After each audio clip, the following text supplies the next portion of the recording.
धन्यवाद बच्चों। आज हम जंगल की एक कहानी सुनेंगे। कहानी का नाम है गप्पू गुनगुन। गप्पू हाथी जंगल में रहता था। गप्पू किसका नाम है बच्चों? एक हाथी का नाम है। वो कहाँ रहता था? जंगल। जंगल यानी वन, फॉरेस्ट। जंगल यानी क्या? फॉरेस्ट। जब भूख लगती किसी पेड़ की शाखाएं तोड़कर खा लेता था। हाथी को जब भी भूख लगती, हाथी का नाम क्या है बच्चों? गप्पू।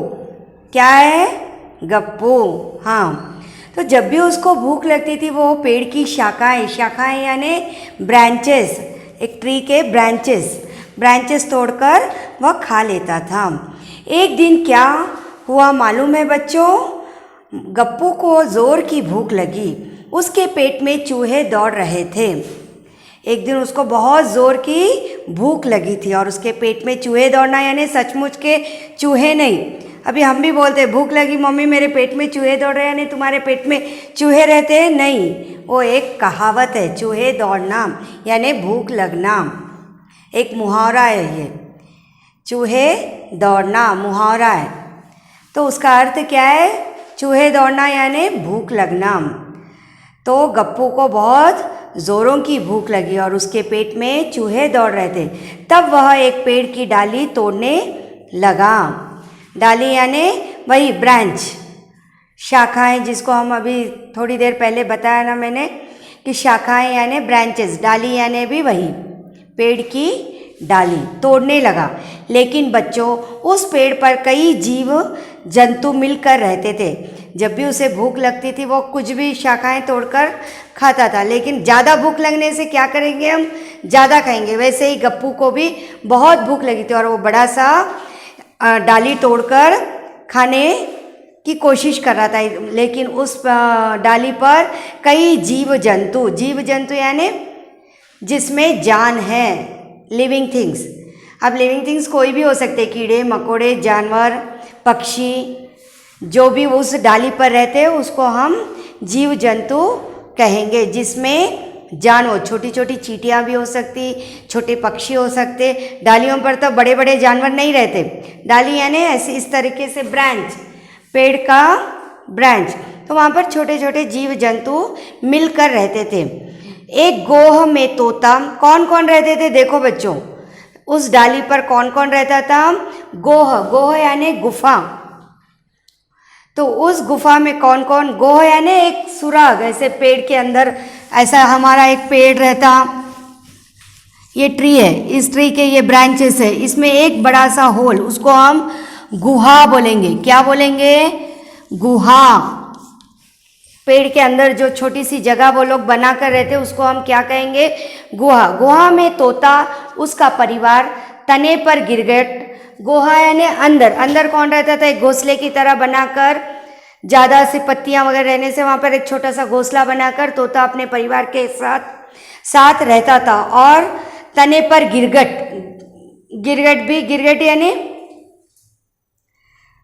यानी बताओ नीलम, आप बताओ। गिरगिट, तने पर गिरगिट, गिलहरी और बंदर रहते थे। कुछ छोटे छोटे ये जंतु है जो कि डाल पर रह सकते। इन सब का क्या होगा आप ज़रा सोचिए बच्चे। लेकिन वो जब गप्पू डाली तोड़ने जाता तब ये छोटे छोटे जीव जंतु वहाँ पर रहते। अगर गप्पू हाथी वह डाल तोड़ कर खाएगा तो इन छोटे छोटे जानवर कहाँ रहेंगे? ये छोटे छोटे जानवरों का घर वहीं पर है, तो ये कहाँ पर रहेंगे? सोचो। हाँ, आप सबने ठीक ही सोचा। गप्पू ने जैसे ही सूंड की शाखाएं तोड़ने की कोशिश की, सूंड यानी जो हाथी उससे अपना हाथ के जैसा काम लेता, सूंड यानी ट्रंक, हाथी का जो सूंड रहता वो अपने उसको एक हाथ के रूप में प्रयोग करता। सूंड से शाखाएं तोड़ने की कोशिश की तो पूरा पेड़ हिल गया। आखिर बहुत बलवान है ना गप्पू। गप्पू सबसे बलवान जानवर है, बहुत सारा वज़न वो उठा सकता। एक डाल तोड़ने गया तो पेड़ ही हिलने लगा।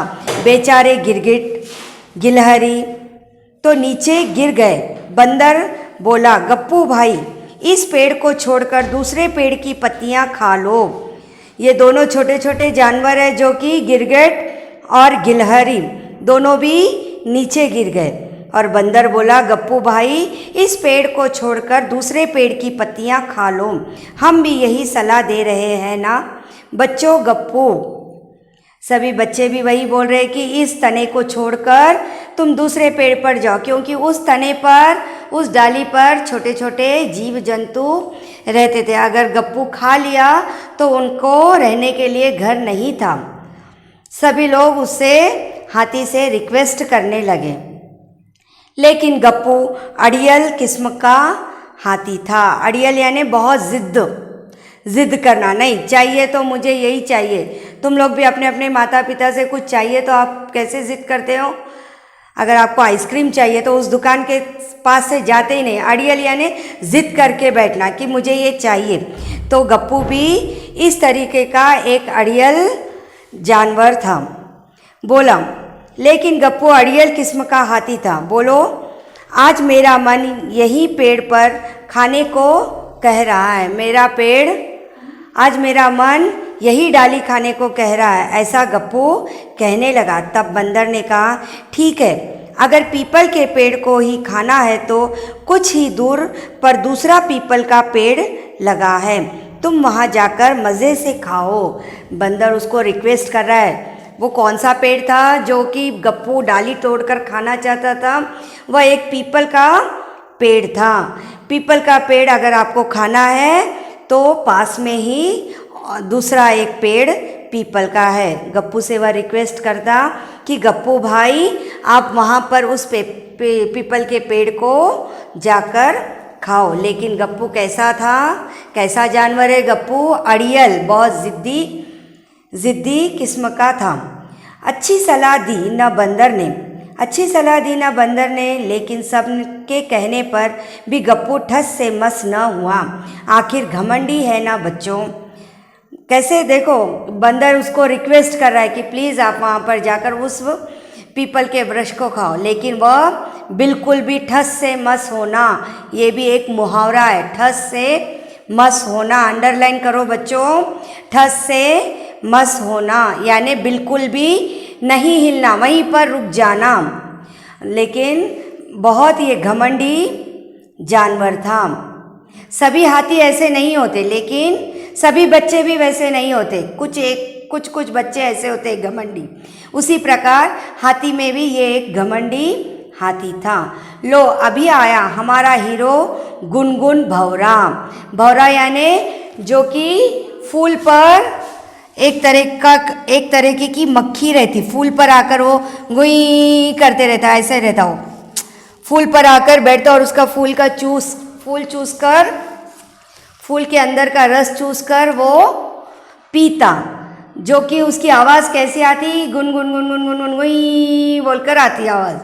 तो उस फूल पर आने वाले कीड़े को हम क्या कहेंगे? भौरा कहेंगे। इतने में ये वहाँ पर एक भौरा आता है। वह इन सारी बातों को सुन रहा था। उसे लगा कि गप्पू कुछ गलत तो ज़रूर कर रहा है, उसे कुछ सबक सिखाना होगा। सभी लोग उससे रिक्वेस्ट कर रहे हैं गप्पू से कि प्लीज़ ये डाली मत तोड़ो। लेकिन ये सब बातें कौन सुन रहा था बच्चों? जो फूल पर भौराता है, भौरा जो काले रंग का रहता है, एक छोटा सा कीड़ा जो कि आवाज़ करते हुए आता, उसको हम क्या कहेंगे? भौरा कहेंगे। वो भौरा वहाँ पर सुन रहा था।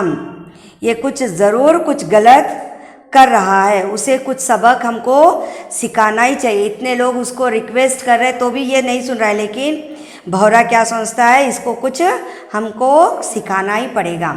हमें भी ऐसा ही लगना तो कैसे सबक सिखाता है।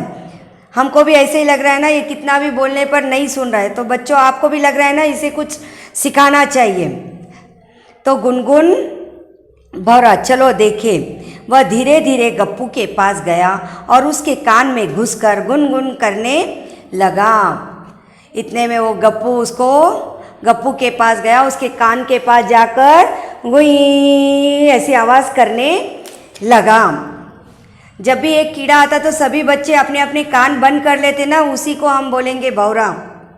जो कि कहीं पर भी दिखने से हम तुरंत अपने कान बंद कर देते।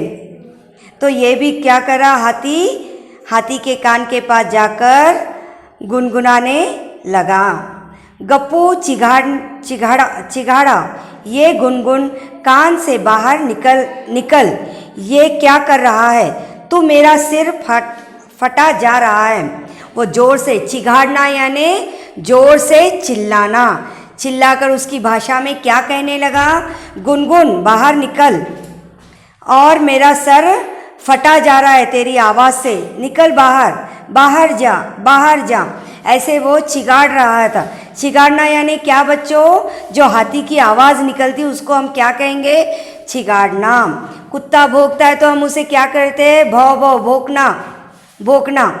उसी प्रकार जब हाथी चिल्लाता है तो उस आवाज़ को हम क्या कहेंगे, चिघाड़ना। जब बिल्ली आवाज़ करती है, म्याऊं म्याऊं करती है, बिल्ली की आवाज़ कैसी होती है, म्याऊं म्याऊं। ऐसे ही हर जानवर की अपनी अपनी आवाज़ होती है। शेर जब चिल्लाता है तो उसे हम क्या कहेंगे, दहाड़ना कहेंगे।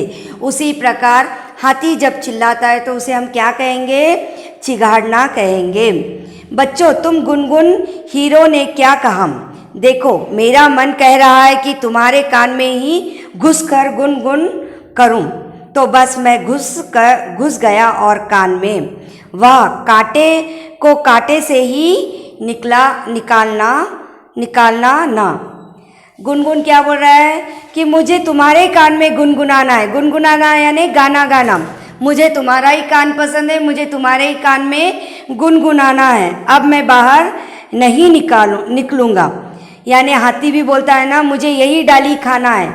जैसे वो ठस से मस नहीं हुआ, इसे सबक सिखाने के लिए बहोरा क्या करता है, हाथी के कान में घुसकर गुनगुनाने लगता है। कांटे को कांटे से ही निकालना चाहिए। ऐसा ये भी एक मुहावरा है बच्चों, इसको भी अंडरलाइन करो। गप्पू की परेशानी देखकर बंदर मामा चिल्लाया, ये गुनगुन बाहर आ जा। गप्पू को बहुत परेशान देखा। जब कान में कुछ भी चींटी भी हमारे भी कान में जाए तो हम क्या करते, इस प्रकार करने लगते, बेचैन हो जाते। उसी प्रकार हाथी भी अपने कान में घुसे भौरे को देखकर बेचैन होकर चिल्लाने लगता।